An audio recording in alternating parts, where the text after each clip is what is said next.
ये कहानी एक खूबसूरत जंगल की है। मीकू चिड़िया और उसकी बेटी राधा उस जंगल में दूसरे पक्षियों के साथ रहते थे। एक रात मीकू, उसकी बेटी राधा और जंगल में अन्य पक्षी अपने अपने घर में आराम से सो रहे थे। अचानक सारे आसमान में अंधेरा छा गया। बिजली की गड़गड़ाहट से सारा जंगल कांप उठा। हवाएं चलने लगी और अचानक भारी बारिश होने लगी। बारिश और हवा की आवाज से मीको की नींद टूट गई और उसने अपनी बेटी राधा को बुलाने लगी। अरे बेटी राधा, उठ जा, बहुत तेज बारिश और हवाएं चल रही है। लग रहा है कोई बड़ी विपद आने वाली है। ये सुनकर राधा उठ जाती है। लेकिन माँ, हमारा तो नया घर है, कुछ दिन पहले ही बने थे। आप डर क्यों रही हो? बारिश में हमें कोई नुकसान नहीं होगा।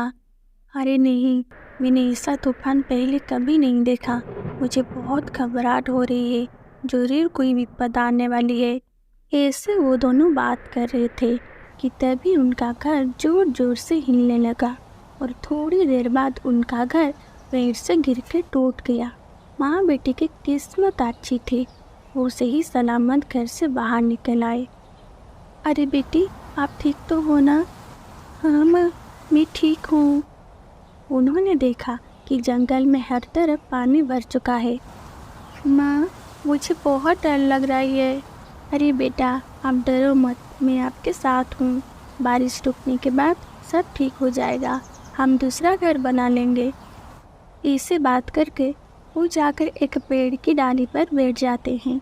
इसी बीच मीको की दोस्त मीनू चिड़िया वहाँ आकर पहुँच जाती है। अरे मीको, तेरा घर भी टूट गया? अरे मीनू, क्या तेरा घर भी टूट गया? अरे मेरा घर क्या, जंगल के काफी पक्षियों के घर इस बारिश से नष्ट हो गए हैं। तूफान से पक्षी को घर टूट जाने के कारण वो बहुत दुखी थे। थोड़ी देर बाद बारिश रुक जाती है और सारे पक्षी इकट्ठे होकर मीकू के पास पहुंचते हैं। वो सब मिलकर सोचते हैं कि उनके घर को कैसे मजबूत किया जाए। बाप रे बाप, कैसा तूफान था वो! मैंने अपने जीवन में ऐसी तूफान कभी नहीं देखी। हाँ मल्ली, तुम सही कर रहे हो। अब बारिश रुक चुकी है, हमें अपना घर फिर से बना लेना चाहिए। हाँ, अब चलो हम अपना घर बनाने के लिए लकड़ी ढूंढते हैं। उसके बाद सभी पक्षी घर बनाने के लिए लकड़ी लाने जंगल में गए। उनमें से एक था कालू कौवा, जो कि बहुत आलसी था। उसके काम करना बिल्कुल पसंद नहीं था और वो मीकू को बिल्कुल भी पसंद नहीं करता था। वो उसे हमेशा परेशान करता रहता था। वो सोचने लगता है, अरे मीकू जो लकड़ियाँ लाएगी उससे मैं चुरा लूँगा और अपना घर बना लूँगा। कौन लकड़ी ढूंढने में इतनी मेहनत करेगा। सारे पक्षी जंगल से लकड़ियां लाकर अपने अपने घर बनाने लगते हैं।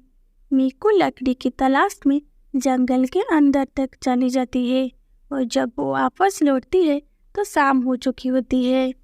अरे, आज शाम हो चुकी है, आज खाना नहीं बनाया जा सकता। ये लकड़ी यही रख देती हूँ, कल अपना घर बना लूँगी। उसके बाद रात हो जाती है। सारे पक्षी सो चुके होते हैं।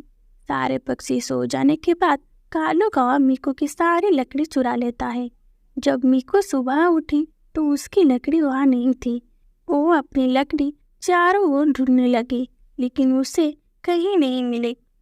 माँ, लगता है हमारी लकड़ी कोई चुरा ले गया है।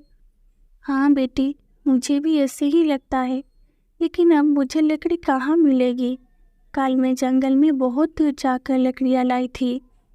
ऐसे बात करते मीकू और राधा वो रहने वाले आम के पेड़ के नीचे दुखी मन से बैठे हुए थे। उन्हें उदास बैठा देखकर आम का पेड़ कहता है, अरे चिड़िया, क्या हुआ? तुम इतनी उदास क्यों बैठी हो? मेरा घर बारिश से टूट गया था और घर बनाने के लिए मैं जो लकड़ी लाई थी उसे किसने चुरा लिया है। तुम ऐसे उदास मत हो। तुम बहुत समय से मेरे ऊपर घर बनाकर रह रहे हो, इसलिए मैं तुम्हें इस तरह उदास नहीं रहने दूंगा। मैं तुम्हारे लिए एक सुंदर घर बनाकर दूंगा। उस घर का बारिश और हवा कोई हानि नहीं पहुंचा सकेंगे। इसके बाद आम का पेड़ चिड़िया के लिए एक सुंदर सा आम का घर बना कर दिया। उसके बाद मीकू और राधा उस घर में खुशी खुशी रहने लगे। दूसरी ओर जंगल में सारे पक्षी अपना अपना घर बनाकर रह रहे थे। ऐसे ही कुछ दिन बीत गया। एक बार फिर जंगल में ऐसे ही भयानक बारिश और हवाएं चलने लगी। भीषण तूफान से पक्षियों के घर एक बार फिर टूट गया। अरे हम और इस जंगल में नहीं रह सकते। इस जंगल में बार बार भयानक तूफान आ रही है और हमारा घर बार बार टूट जाता है। ऐसे बातें करके वो जंगल छोड़कर जाने लगे। जाते वक्त रास्ते में उनकी मुलाकात मीकू चिड़िया से होती है। मीकू के घर को सलामत देखकर वो आश्चर्यचकित रह गए। अरे मीकू, तुमने इतना सुंदर घर कैसे बनाया? इस तूफान में हम सबका घर टूट गया, लेकिन तुम्हारे घर का कोई नुकसान नहीं हुआ। ये चमत्कार कैसे हुआ? इसके बारे में हमें भी बताओ। तब मीकू उन्हें सारी बात बताती है। इसके बाद वो सभी उस आम के पेड़ के पास जाते हैं और उन्होंने आम के पेड़ को अपना परेशानी बताते हैं। इसके बाद आम का पेड़ पक्षियों का दुख देखकर उन्हें एक एक आम का घर देता है, लेकिन आम का पेड़ कालू कौवा को घर नहीं देता है। आम का पेड़, तुमने सारे पक्षियों को घर दिया, लेकिन मुझे घर नहीं दिया। मुझे भी एक घर दे दो। अरे ये दुष्ट कालू कौवा, तूने मीकू चिड़िया के साथ जो किया है उसके बारे में मुझे सब पता है, और मैं उनकी मदद नहीं करता जो दूसरों को नुकसान पहुंचाते हैं। इसके बाद जंगल के सभी पक्षी आम के घर में खुशी खुशी रहने लगते हैं और उधर कालू कौवा बारिश में भीगता रहता है और अपनी गलती पर पश्चाताप कर रहा होता है। तो दोस्तों, इस कहानी से हमें ये सीख मिलती है कि अगर हम दूसरे को परेशानी में डालेंगे तो हमें भी परेशानी का सामना करना पड़ेगा।